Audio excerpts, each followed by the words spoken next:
అయితే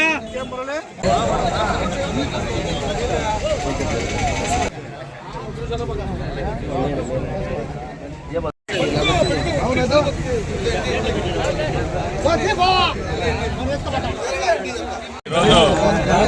మన ప్రియతమ నాయకులు మా పెద్ద అయినటువంటి ఆనం రామనాయుడు గారి 72వ జన్మదినం అంగరంగ వైభవంగా సంఘం మండల హెడ్ క్వార్టర్లో మండల సంఘంలో జరుగుతున్నాము.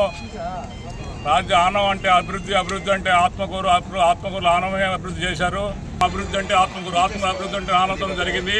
అటువంటి మహానాయకుడు ఈరోజు మళ్ళా మనకి ఎమ్మెల్యే గెలిచి రాష్ట్ర ధర్మదాయ మంత్రిగా ఉండి ఆయన ఈ 5 సంవత్సరాలు ఆయన ఆరోగ్యాలు ఆయన దేవుడు ప్రసాదించి ఆయనకి మనకి ఆత్మాభివృద్ధికి ఎంతో తోడ్పడాలని కోరుకుంటూ ఈ అవకాశ పెద్దలకు ధన్యవాదాలు తెలియని సెలవు తీసుకున్నాం. జై హింద్, జై తెలుగు.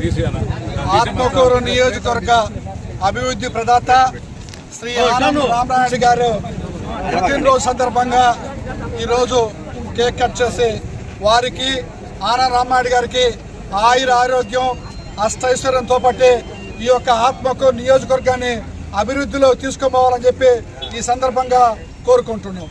రామనారాయణ రెడ్డి గారిని గురించి మీకు అందరికీ తెలుసు. రామనారాయణ ఆనం వంశానికి ఆత్మకూరు అంటే అమిత అభిమానం. ఆనం సంజీవ్ రెడ్డి గారు కానివ్వండి, ఆనం వెంకరెడ్డి గారు కానివ్వండి, అదేవిధంగా ఆనం రామనారాయణ గారిని కానివ్వండి, ఆత్మకూరుని అభివృద్ధి చేయాలి. ఆత్మకూరులో ప్రతి గ్రామాన్ని జిల్లాలోనే కాకుండా రాష్ట్రంలో కూడా ఉన్నతంగా తీర్చిదిద్దాలి అనే సంకల్పంతో వారి కుటుంబం ఇక్కడ అనేక సంవత్సరాలుగా పనిచేస్తున్నారు. అదే ఉద్దేశంతో ఆయన వెంకటగిరిని వదిలేసి ఆత్మకూరికి కావాలని ఇక్కడికి వచ్చారు. ఆత్మకూరు ప్రజలందరూ ఆయన ఆశీర్వదించారు.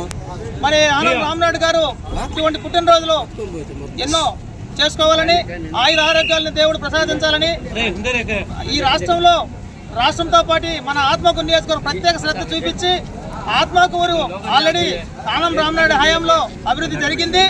ఇక ఈ 5 ఏళ్లు కూడా అభివృద్ధిలో పరుగులు తీయించేటటువంటి వ్యక్తి మన ఆనం రామనాయుడు గారు.